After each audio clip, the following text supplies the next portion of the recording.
నమస్కారం అండి. ఇవాళ కాశీ గురించే చెప్పుకుందాం సరదాగా. కాశీ అంటే, కాశీ అంటే గంగమ్మ. కాశీ అంటే విశ్వేశ్వరుడు. కాశీ అంటే వ్యాస మహర్షి. కాశీ అంటే అన్నపూర్ణ. కాశీ అంటే విశాలాక్షి. కాశీ అంటే వారాహి. కాశీ అంటే భైరవులు. కాశీ అంటే కాశీ.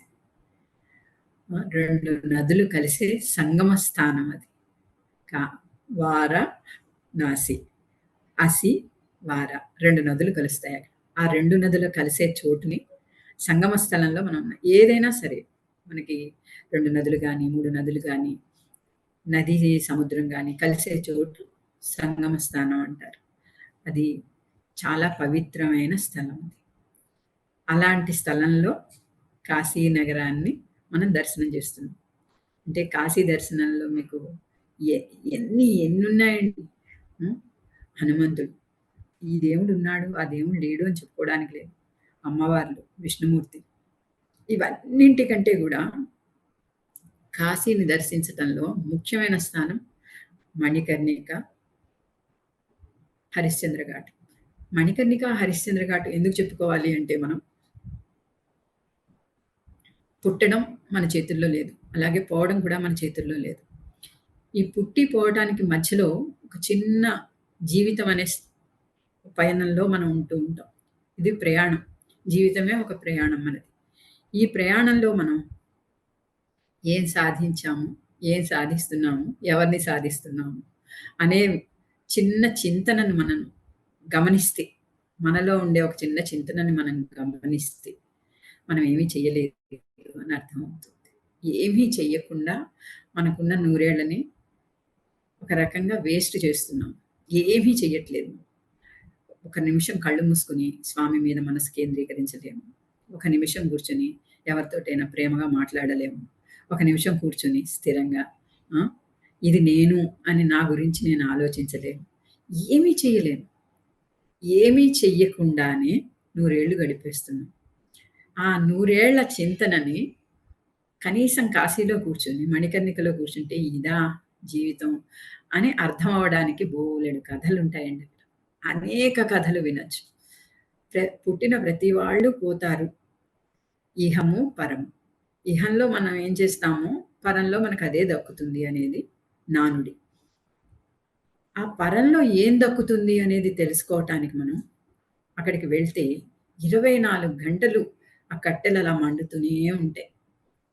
ఆ మండే కట్టెల్ని చూస్తుంటే అనుకుంటాం మనం కూడా ఒక కట్టెలా ఆ కట్టెలతో పాటు కాలిపోతూ ఉంటాం. ఆ కాలిపోయే ఆ క్షణం మన జీవితంలో మనకు ఉంది అని మనకు తెలుసు. పుట్టిన ప్రతి వాళ్ళకి తెలిసి కూడా మనం చేస్తున్న పనులేంటి అనేది ఒక్క క్షణం కూడా ఆలోచించం. కాశీలో ఉన్నంత సేపు ఎంత విరక్తి ఉంటుందంటే జీవితం మీద. ఇదే గదా జీవితం. దీంతో మనం ఏంటి జేసేది? ఇది గావాలి, అది కావాలి, ఈ చీర కొనాలి, ఆ చీర కొనాలి, ఇక్కడుండాలి, అక్కడుండాలి. ఇన్ని అనుకుంటాం అని అనిపిస్తుందండి మణికర్ణికలో కూర్చొని. ఆ మణికర్ణికలో స్నానం చేసేసి చక్కగా వారాహిమాత గుడికో లేతే కా విశాలాక్షి గుడికో వెళ్ళాలని అనుకుంటాం గదా! వెళ్తుంటే దారిలో చీరల షాపులు కనబడతాయి.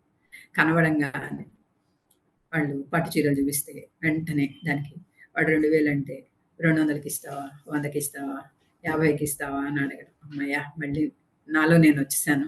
నేను నార్మల్‌గానే ఉన్నాను. నేనేమి అతిగా లేదు నా ఆలోచన అని మళ్ళీ నన్ను నేను వీపు మీద ఓసారి కొట్టుకొని బయటపడటానికి ఆ మాయ, మాయ లేని తనము 2 చూడాలి అంటే మాత్రం తప్పనిసరిగా కాశీలో కొంచెం గడపాలి. అది కూడా కాశీలో మనం ఫ్రెండ్స్ తోటో, చుట్టాలతోటో లేకపోతే వెళ్ళిన యాత్ర మనం యాత్రా స్థలంలో ఉంటాం. అలా కాకుండా ఒక్కళ్ళంగా వెళ్తే మాత్రం కాశీని రియల్ కాశీని చూస్తామండి. నిజమైన కాశీని చూడాలి అంటే ఒక్కళ్ళుగా ఉండాలి. అప్పుడు మీకు నిజమైన కాశీ కనబడుతుంది. ఏంటి ఒక ప్లానింగ్ ఉండదు. లైఫ్ మీద ఎలా ప్లాన్ చేయమో అలాగే ప్లాన్ ఉండదు. నిద్రలేస్తాం. లేవంగానే ఒకసారి గంగలో స్నానం చేద్దాంలే అని ఇంకా గంగకెళ్తాం. గంగలో స్నానం చేసేస్తాం. స్నానం చేసి అక్కడ ఏ ఘాట్‌లో అయితే ఆ ఘాట్‌లో ఉన్న ఆ శివుడికి అభిషేకం చేసుకుంటాం. ఓ చెంబుడు నీళ్లు తీసుకొచ్చుకొని. అభిషేకం చేసుకొని అక్కడున్న దేవుళ్ళందరికీ దండాలు పెట్టుకుంటాం. ఇక నడుస్తూ ఉంటాం. నడుస్తుంటే ఆకలేసిందా అక్కడ స్ప్రౌట్స్ దగ్గర నుంచి ఏది కావస్తే అది తినొచ్చు. ఏ దొరుకుతాయి. రూ. 10 ఇస్తే స్ప్రౌట్స్. ఆ స్ప్రౌట్స్ కొనుక్కొని తినేసి ఒక కప్ కాఫీ తాగేసాం అనుకోండి. Breakfast over. సరే అయిపోయింది గదా! అయిన తర్వాత నెమ్మదిగా మళ్ళీ ఇంకొక గుడిలోకి వెళ్తాం. సరే గుళ్ళు చూసుకుంటాం. అంతా అయిపోయాక మళ్ళీ చీరల షాపులు చూసుకుంటాం. లేతే రుద్రాక్ష మాలల షాపులుంటాయి. అవి చూసుకుంటాం. లేతే విగ్రహాలు చూసుకుంటాం. లేతే స్వీట్ షాప్స్ ఉంటాయి. లేతే కిళ్ళి ఉంటుందక్కడ. ఇలా అనేకం ఉంటుందండి. అంటే మాయా కాశీ. కాశీ అంటేనే మాయ. అది. ఆ మాయని దాటి నిజంగా విశ్వేశ్వరుడి దగ్గరికి మనం చేరాలి అంటే నేననుకోవటం ఈ జన్మలు సరిపోవు. ఈ కొన్ని వందల జన్మలెత్తితే ఏమన్నా ఆయన మనల్ని ఆహ్వానిస్తాడేమో. అప్పటి వరకు ఆ కట్టెల మీద పడుకోవటమే. అంతే తప్పించి విశ్వేశ్వరుడి దగ్గరికి మాత్రం, ఆ జ్యోతిర్లింగానికి మాత్రం మనం వెళ్ళలేం. ఇది నా ఎక్స్‌పీరియన్స్ అండి. ఎందుకంటే అక్కడికొస్తాను. వెళ్ళినప్పుడల్లా అనుకుంటాను. అస్సలు చీరల షాప్‌కేసి ఎళ్ళకూడదు నేను. అస్సలు కొనకూడదక్కడ అనుకుంటా. ఏం లేదు. మళ్ళీ మామూలే. అక్కడికెళ్ళడం, ఓ చీర కొనుక్కోవటం, వాడితో గంట బేరం జేయడం, బయటికి రావటం. నవ్వుకోవటం. ఇది కాశీ ఇస్తున్న మాయమాట. 40 రోజులుంటే 38 రోజులు నేను చాలా దీక్షగా ఉంటానండి. అసలు ఏమి దేని మీద ఆలోచించను. ఎ ఏదో అనుకుంటాను లక్ష చేద్దాం, ఈ మంత్రం ఫలానా మంత్రం లక్ష చేద్దాం అనుకుంటాను, కూర్చుంటాను. అలా చేసుకుంటూ పోతాను.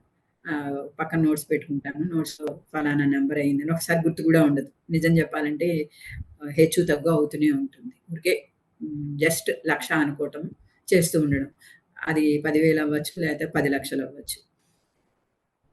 కానీ చివరి 2 రోజులుంటాయి. ఇంక ఇంటికొచ్చేస్తున్నాను అనే మూడొచ్చేస్తుంది నాకు.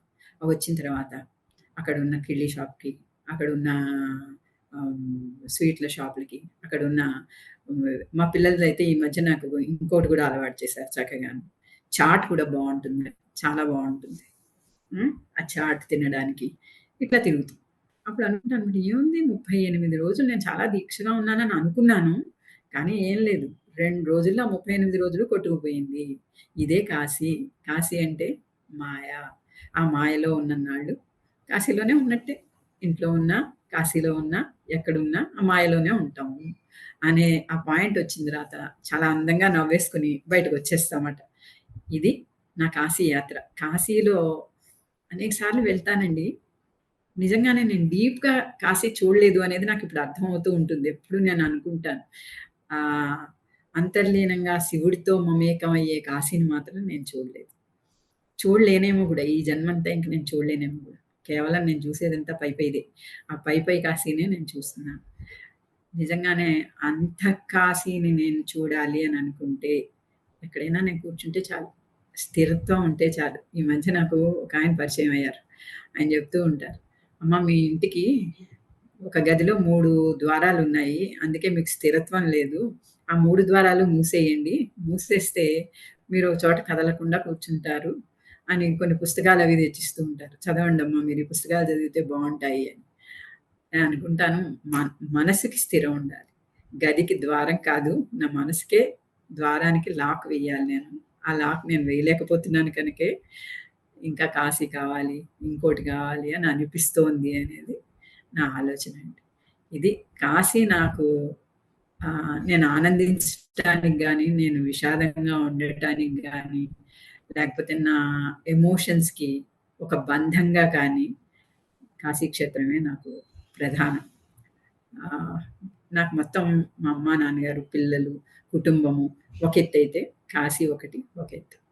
కాశీతో ఒక ఆత్మీయత, అనుబంధము, దగ్గరతనము, ఇంకా ఏం చెప్పాలో తెలీదు నాకు. అవన్నీ దాంతో ఉన్నాయి.